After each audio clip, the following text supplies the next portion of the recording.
Sanibonani guys, igama nginqobile ngibethela amazwi lami e-homecoming ngomhla ka-9 July.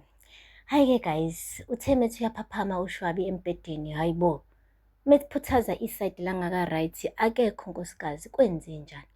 Hayi guys, wamane wasukuma wayombheka, methi uyaqalaza, hayi bo, nanguMaNgcobo usegezile, uyiphopotho girl, ulungiselela ukuhamba, akavaze alala ekamereni lakhe. Guys, and akavaze ngisho ayihluphe nanokuthi-ke amenzele ukudla. Umane nje wathi, hayi bo, uyahamba, uzobuya nini? Wangaphendula, ngisho ukuphendula guys, uMaNgcobo wayophuma ngomnyango wayayilela le nje esaloni yakhe, wakhohlwa nanokukhohlwa ukuthi yena washada. Guys, uNgaraji-ke ulisebenzisile ithuba kahle ubhuti.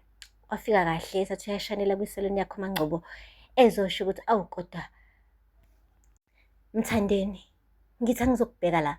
Wathi ngendlela engibhizi ngayo wathi ngifuna ukubuza nje ukuthi u-right kodwa empilweni emva kwalento le ekwehlakalele. Wathi yabona nje Ngaraji, angifuni ukuqamba amanga, kulo ngazalwa angaze ngacabanga ukuthi mina empilweni yami ngiyoke ngiboshwe, ngivalelwe mina ejele. Wathi impela kona kunjalo, kodwa ngifuna wazi ukuthi MaNgcobo, mina bengenza noma yini ukukuvikela.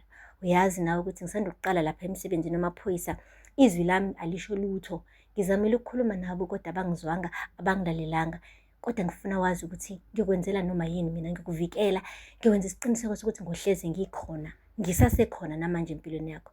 UMaNgcobo-ke guys wancibilika njengerama umezwe uNgaraji ekhuluma kanje. Kube kuyiqiniso elimsulwa-ke kodwa, ngoba ngabe namanje usavalelekile ejele ukube uNgaraji akatholanga information yevidiyo kuSiphamandla indodana yakhe. Waqeda wayigijimisa wayisa lapha e-police station ukuze-ke namanye amaphoyisa azi ukuthi ngampela uMaNgcobo umsulwa, akakaze nakanye anyukubeze umntwana. Guys, ushilo uNgaraji-ke ukuthi awuve muhle kodwa zibuke ngisho ungayigqokanga iweave ngale kwe-makeup, usawuyena impela lo Mthandeni lo engimaziyo. Wathi yabona-ke kumele usigcineke lesi sithombe seweave ngoba kusakude kabi ukuthi ngiyigqoke. Wathi awubona uyohlezi uyinkosazana igqoka umqhele la enhlizweni yami. Hayi bo, nkosikazi womuntu guys, akasamncumi kanje uNgaraji, like usethole inceba lokungena-ke manje, njengoba phela uyabona ukuthi ngathi kubabheketwana emshadweni kaMaNgcobo kanye noShwabi. Hey, shuthi akawadelanga ngumezu amaqupha-ke lawa akawathola-ke lapha kuShwabi. Hlampe wamshaya kancane uShwabi ngoba ubhuti akakakhohlwa neze ukuthi-ke usamthanda uMaNgcobo. Kube nje omunye umuntu ngabe akafuni ngisho ukubuka kwi-direction kaMaNgcobo emva kokuthi-ke alimale kangaka kutholakala ukuthi uthandana naye. Guys, akupheli-ke lapho. NoZethu uke wazama ukuthenga igift nyana ezoyigxilisela lapha kuMaNgcobo, kodwa-ke uthe mefika nje khona, hayi uMaNgcobo-ke washeshe wamxolela-ke yena ngoba phela umngane wakhe omkhulu.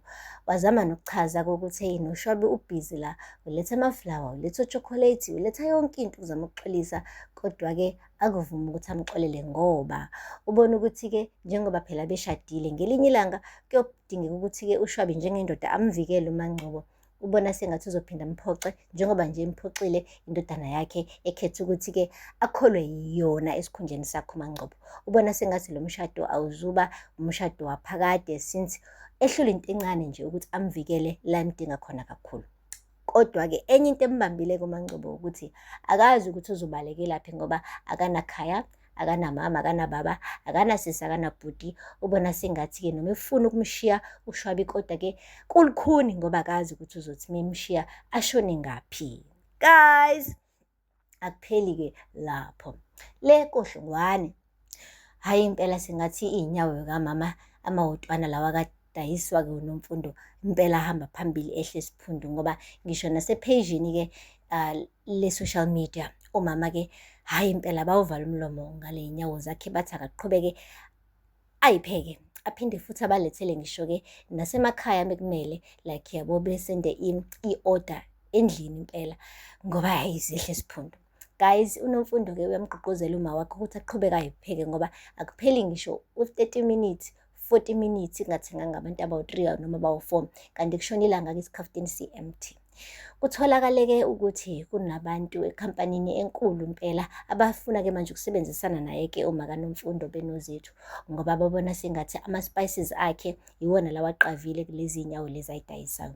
Bashilo ukuthi bazomkhokhela ngokuthi-ke asebenzisane nabo, kanti umama-ke akayithandi izinto zo-social media, usho kahle ukuthi akafuni ukusebenza nabantu bangaphandle yena, ngoba ngelinye ilanga kuzothiwa-ke uyisigebengu bembophe. So kungcono khona apheke endlini, akangalinge nje efakwe kwiy'nkampani ey'nkulu noma ko-social media, uyanqaba, uyaphetha. Ubaba wekhaya-ke, ubaba uHlongwane, uzamile naye ukuthi-ke amgqugquzele ukuthi ngampela alithathe leli thuba ngoba liyingqayizivela, kodwa wama ngobhozi umama wathi ngithi cha, no, angifuni, futhi meke nangifaka ngenkani nizongithola ukuthi nguba. Guys, akupheli-ke lapho. UZethu-ke guys, naye uyibonile le message ecela-ke umama wekhaya ukuthi-ke asebenzisane nenkampani enkulu and imali abazomnikeza yona imali enkulu. Umane wakhamisa uZethu wathi imali engaka ma, ngeke, cabangisisa kahle, ungalishili lithuba. Kodwa ngisho naye kuZethu guys, amazwi akhe ewudokotela awavaze athi nda kuma wakhe. Ushilo wathi nje yena ngeke aze akwazi ukuthi-ke asebenzise ubuchule bakhe bokupheka nenye inkampani, ngcono khona aphekele umndeni kuphelele lapho. Aphela lapho-ke guys amazwibela namhlanje, ningakhohlwa ukusubscribe and like and comment. Until next time, bye.